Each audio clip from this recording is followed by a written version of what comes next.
Hello folks, and welcome back to Whiskey Wars. My name is Sean, and tonight we're going to settle this debate once and for all.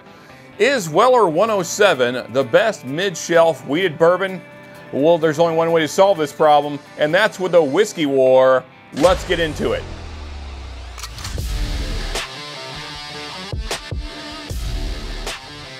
Okay, so here is the competition. We got Rebel Cask Strength and Maker's Mark 46 Cask Strength going up against Weller 107 or Antique 107, whatever you'd like to call it. Now, all these are similarly priced, at least in my area they are. In Kentucky, Weller 107 is usually about 60-ish if you can find it at retail, which we all know that takes some doing in itself, whereas these are roughly about 60 and pretty much available everywhere. So, yeah, that said, is the allocated Weller worth the hunt, extra price, all the crap that goes into that, or should you just get one of these shelfers here? Well, we're going to find out. So let's go ahead and get these things poured. Rebel Cask Strength going into, let's turn this thing, Glass A there, hopefully you can see that. Glass A going to be Rebel Cask Strength. Get a little bit of that in there. Next up in Glass B, we got some Weller 107, Antique 107, whatever the heck. Here we go. Get a pretty good pour of that in there. And last but certainly not least, we got Maker's Mark 46 Cask Strength. Always a favorite of mine, but let's see how it does in this blind. Will it come out on top? We're gonna find out. And as always, with any good Whiskey War here at Whiskey Wars, we have to have our glasses on the Drunken Susan here. We're gonna mix them up before we mix them up. So some mix up before the mix up, so they're super mixed up for mixing up. All right, there we go. And now, let's get to spinning. We're spinning, we're spinning, we're spinning, we're spinning. Glasses are behaving pretty well today, actually. They're not trying to escape off the Drunken Susan. We appreciate that. Okay, there we go. Let's go that one there, this one here maybe, that one there. Yeah, hopefully we didn't end up back in the same order.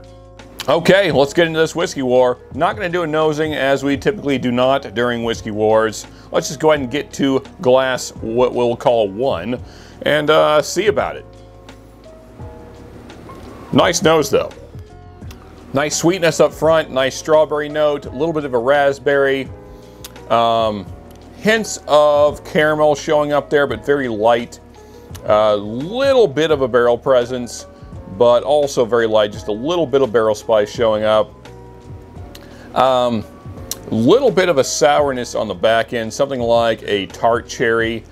And then the finish gets a little more sour. I would say getting into sour oak notes, at least like a lemon, like lemongrass, something like that. And a little bit of an ethanol kick on the back end as well. All in all, not bad, but let's see what the competition has for us. Palate cleanse and then glass 2. Okay, let's move along to glass number 2 here, see what we got. Okay, glass number 2, very different than glass number 1. Got kind of more of a raspberry note up front, not as sweet up front. A lot more oak presence than glass 1. A little bit of a tannic oak note actually showing up there. There's a little bit of a drawing quality as well. The proof seems to be a little higher, hard to say, but I believe the proof is a little higher in glass number 2. Oh, actually, I forgot. Haven't shown you guys. So that was glass 1. My bad. And now here is glass 2. I'm slacking. Yeah, so yeah, not too bad. I can't say I really loved glass 2. The tannic oak notes kind of take away from the overall experience. Other than that, pretty nice, but not my favorite so far. Okay, let's get into glass number 3 here. What will it have in store for us? Is it the best? Let's find out. Okay, so glass number 3, kind of a balance of 1 and 2. So glass number 3 has oak presence, but it's very nice. It's kind of in its place. So you got the nice toasty oaks showing up. You get the bright red fruits up front as well with those toasty oaks. Well, I think that pairs really well. So you get kind of a strawberry. There's almost like a red apple in there as well. Didn't get much of a raspberry, but there's certainly a cherry note in this. And all in all, I feel like this is the best of the three so far. The finish I really enjoy because there's a little bit of barrel spice showing up there, a little bit of oak presence. This just has, to me, the nicest of the three finishes, which I think is important because that's kind of what you're left with after the sip. So I'm going to do some off-camera side-by-sides real quick, and then we will rank these things. So we will be right back. Okay, so actually that did not take that long to rank at all. Each one was kind of pretty clearly in their place, at least in my mind. So let's go ahead and get to it.